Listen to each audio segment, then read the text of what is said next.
Dear pianists and teachers, somebody has asked me recently about what it means to take a key. And I speak about it in my pedagogy classes, but it is a very difficult subject, and it's about the basic piano touch. I don't like to give just one recipe for life or one recipe for piano playing. I think life is more complex than that. And the same is with piano playing, and sometimes we need very sophisticated tools. Sometimes we just need a simple little push, and this works better than the tools, the very sophisticated tools. So the same I think is in piano playing. But I think we need to know what are those tools so we can use them, and we need to know what is the baseline from which you can create your own sound. When we listen to different pianists, they touch the piano differently, that because of this the piano sounds differently. So that's all obvious, but what is the basic touch? So I think we need to go back a little bit to the harpsichord playing. I speak about it again a lot in my pedagogy course, that when the first piano was made, of course, the pianist played with the articulation of the harpsichord. This means independence of fingers, active fingers, but not necessarily transferring the weight. And I'm not trying to say that the harpsichord had a simple touch or simple way of playing, because I'm sure harpsichordists will tell me that articulation is the key of playing it. But one thing that is, as I understand, is not needed in harpsichord is the weight transfer. And the weight transfer in piano playing is very needed because, and the DNA of the piano itself is dynamics. So because we have dynamics, we can shape the notes, and because we shape the notes, we need to somehow transfer the weight from our fingers, transfer the weight from our arm into the playing. So if I would just play with a simple touch of lifting the fingers up and down, that's the sound I get. If I try to transfer the weight,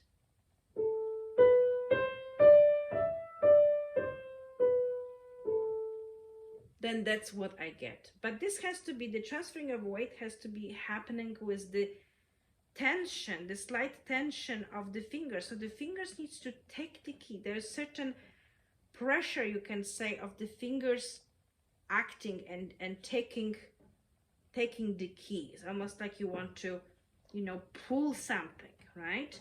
And the same is in here. So by learning this kind of touch, and especially by teaching those kind of touch to little kids, the hand will not collapse. People often ask what to do that the hand will not look like this, or the fingers will not play like that.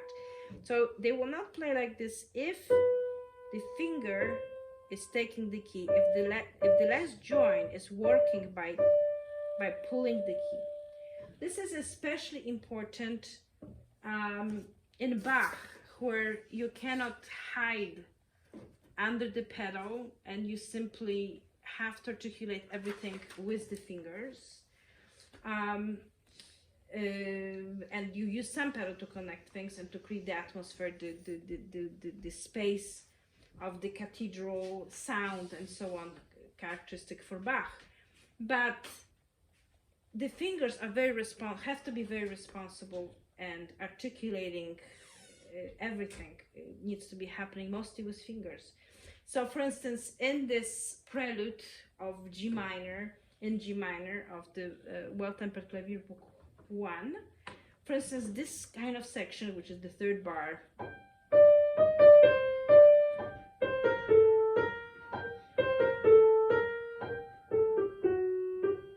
if it's played with only fingers going up and down, we get the articulation.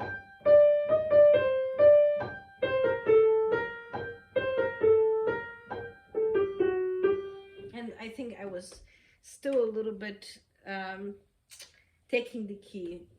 It wasn't as simple as it could be.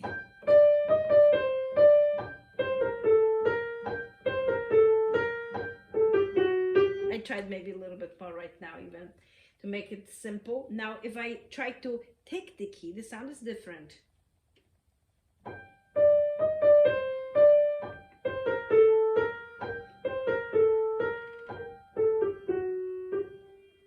So I hope you can hear it. This change, of course, is not huge, but there is a change that the fingers are much more singing that way. This, of course, is also very important later in Chopin, but before maybe I get to Chopin Nocturne, how to teach this. So we teach, as I mentioned in my pedagogy classes, first through one finger only, portato. And this way, hand learns how to balance itself on the keys. First on the white keys, not black keys. Then we can use finger 1 only, then fingers 4 and 5, then all 5 fingers.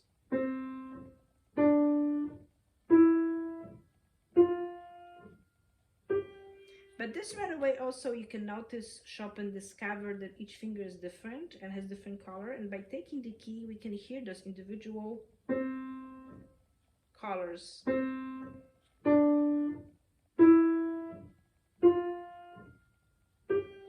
We can easier also react to the intonation of the phrase, of the harmonical functions and relationships between the notes. So after portato comes staccato, and again, if I play just very simple staccato without finger taking the key, then the sound I'm going to get for this, there are two kinds of articulation staccato. It's from the key. If I play just simple way, it's going to be,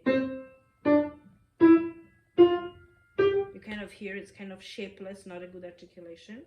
Or if I take the key,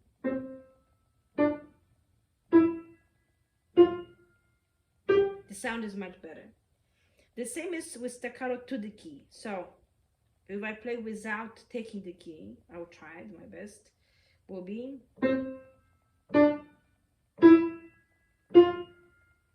again, the sound is kind of disorganized. If I take the key,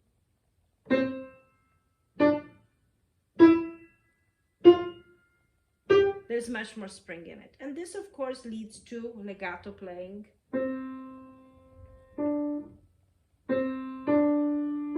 And so on. And in those pedagogy class, I show a lot of exercises, how to build good technique and good legato playing, independence of fingers and so on. But again, the basic touch in all of those exercises needs to be the taking of the key. So the key, the fingers reacting and drawing the sound from the instrument. As I mentioned, very important in Bach, of course, extremely important in classical music and also in Chopin. So if I will play just simple way Chopin Nocturne,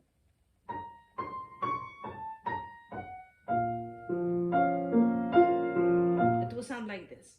If I want a sound that I draw out of the key,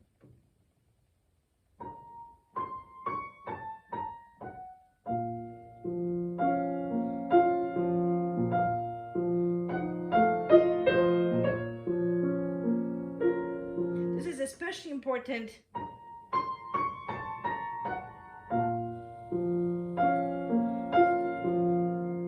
to these repeated notes, which are again very important for Chopin and connects Chopin with Bach. Those 3 repeated notes in Bach time, this was rhetorical figure, meaning of calling of the destiny. But unless we shape those notes, so Bach wrote, for instance, in his prelude of the 2nd book, E flat minor,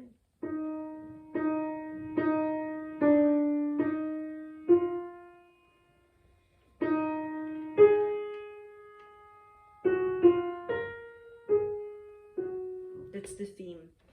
And Chopin writes,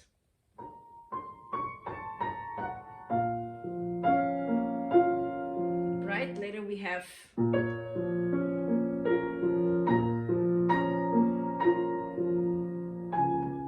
so again we have this 3 repeated notes written portato. I also mentioned in my Mozart course how those 3 repeated notes portato usually really always. I don't know actually situation that doesn't mean something very important is happening in the music.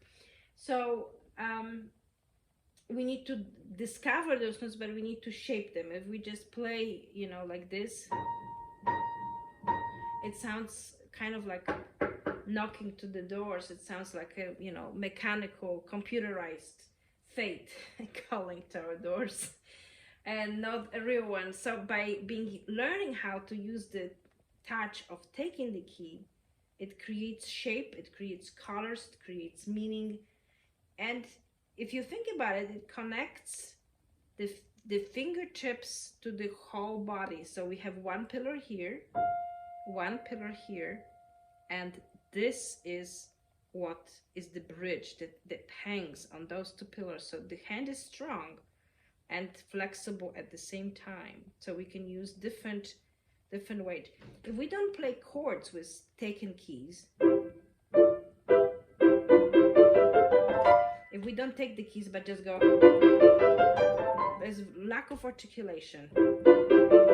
So when we play chords, any chords really, we need to take the keys. Then the keys again are together. The chord notes are all played together. It's not, they don't become, you know, scrambled eggs, but it's all well formed chord. So hopefully this was a little bit helpful for anyone, and let me know what you think. And you know, wishing all of us to explore the world of sound, which is so rich and beautiful. Our music is a tonal art. So sound is like a fabric which we need to master and develop and shape, and also, you know, the sound that we draw from the piano is shaping us as well, hopefully the audience as well. So wishing all of us you know, lots of fun in searching this, and blessings on this way as well.